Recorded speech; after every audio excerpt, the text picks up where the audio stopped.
Nasa ikatlong linggo na ng Mayo, ngunit mayroon pa rin mga benepisyaryo ng Social Amelioration Program o SAP ang hindi natatanggap ang kanilang ayuda para sa buwan ng Abril.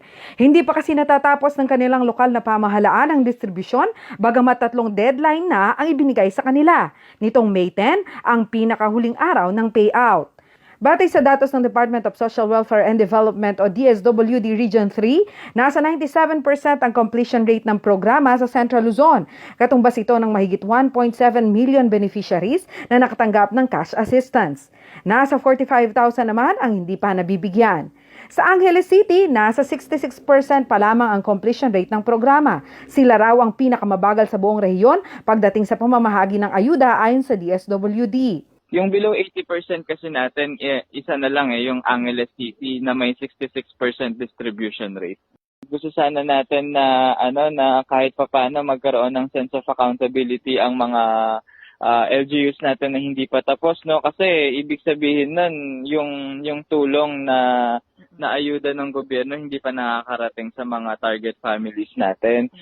Makikipagpulong umano ang DSWD Region 3 sa DILG upang bigyan na ng ultimatum ang mga kulelat na LGU sa SAP distribution.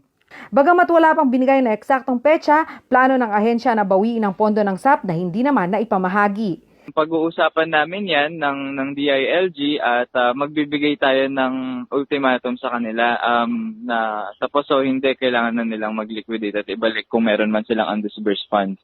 Sa kabilang banda, mayroon na raw 47 local government units ang nakapag-liquidate ng SAP funds, habang 5 ang nagsumite ng partial liquidation. Samantala, para naman sa mga naghihintay sa second tranche o SAP assistance para sa buwan ng Mayo, ngunit nasa mga lugar na nasa ilalim ng Modified Enhanced Community Quarantine gaya ng Central Luzon, huwag muna umanong umasa na sigurado silang may tatanggapin. Wala pa raw kasing guidelines na ibinibigay ang Interagency Task Force ukol dito. Huwag muna tayong manigurado or mag-expect na lalong-lalo na yung mga nakatanggap ng first tranche, mag-expect sila na meron ng second tranche. Huwag muna, hintayin muna natin yung guidelines. Tanging ang mga lugar na nasa ECQ lamang daw ang tiyak na makatatanggap ng SAP assistance. Wala namang ibibigay pa para sa mga nasa General Community Quarantine. Yung sa second tranche, hinihintay pa natin yung final na guidelines. No, yung learning kasi natin from the first tranche is nauna yung announcement bago yung guidelines, kaya nagkagulo yung mga tao. Ikinokonsidera din umano ng Interagency Task Force ang panawagan na ibang pamilya naman ang tulungan, lalo na ang mga nasa formal sector o nahinto ang trabaho ngunit walang natanggap na ayuda dahil naubusan na ng pondo ang DOLE. Meron din tayong mga sitwasyon na katulad nung sa DOLE, wala na daw silang pondo, kaya baka daw pwedeng ma-consider yung mga ibang mga formal sectors.